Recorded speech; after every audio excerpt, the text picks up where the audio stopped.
Okay, as stated from our notes from the previous day on slope-intercept form, we didn't get to finish these last two examples, so these are just going over what to do in a situation where you are trying to write an equation, a slope-intercept form equation, when given the tables. So just like I stated before with anything, you always need to identify what is the slope and then find the y-intercept from there.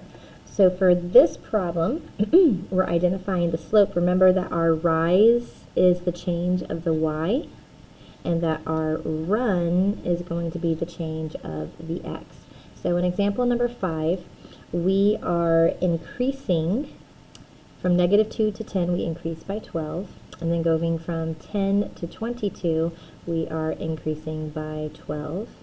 And then from 22 to 34, we are increasing by 12. Okay?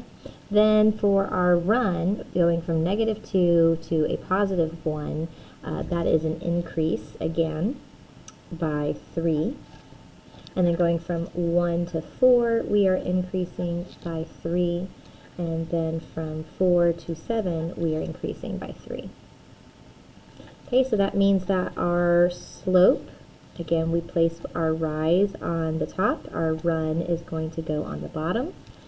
Our slope is a +12 for the rise over a +3 for the run, giving us a +4 for the slope.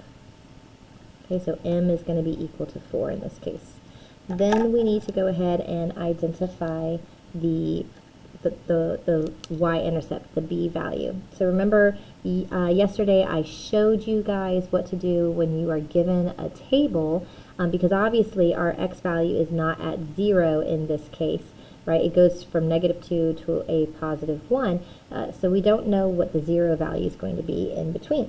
So that means that we need to solve it. So we're going to take our equation, our y equals mx, right? M's representing the slope times x, and then it goes plus b.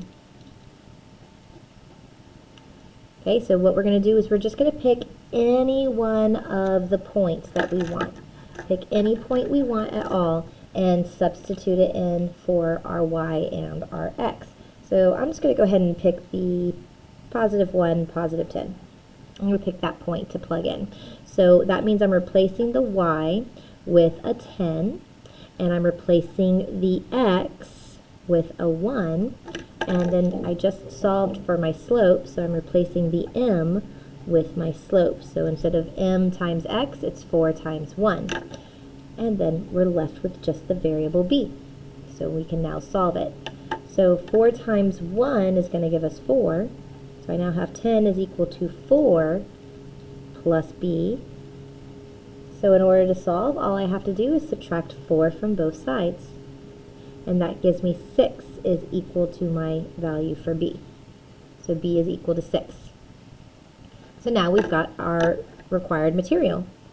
Y is equal to m, which was 4, times x, and then plus 6, because 6 was the b. There's our equation. Okay, let's go ahead and do it again for the next one. So if we've got x and y for our values, we've got x equaling 4, 12, 20, and 28. We've got y equaling 1, 7, 13, and 19. And so we need to first identify our rise for our slope, because remember it's rise over the run. So I want to identify the rise. The rise seems to be increasing each time by a +6. So my rise is a +6. My run seems to also be increasing, and it's increasing by 8 each time for the run. Okay, so the run's a +8. Now, of course, we need to simplify it. 6 over 8 simplifies to 3/4. So my slope is 3 over 4. There's my slope. Now again, we need to substitute into the equation. We've got the equation y is equal to m times x plus b. I pick any point that I want to substitute it in. I'm going to go ahead and pick this first point, this 4, 1. Again, it doesn't matter which point you pick. You could pick 12, 7. You could pick 20, 13. You could pick 28, 19. Doesn't matter which one you pick. Just make sure you plug the correct value in. So in this case, our y is the 1. Our y happens to be a 1.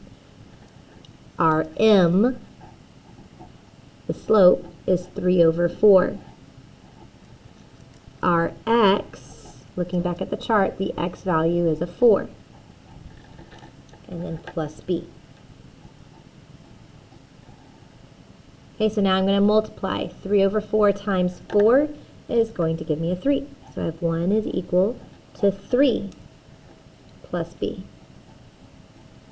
In order to solve, I'm going to subtract a 3 from both sides to get b by itself, and that gives me -2 for the value of b. Since b is a negative, that means I'm not going to be doing plus b, it's going to be a minus the b. Okay, so our equation is y is equal to the slope, which was 3/4, times x minus 2. Because it was a -2, it's -2. And there's our equation.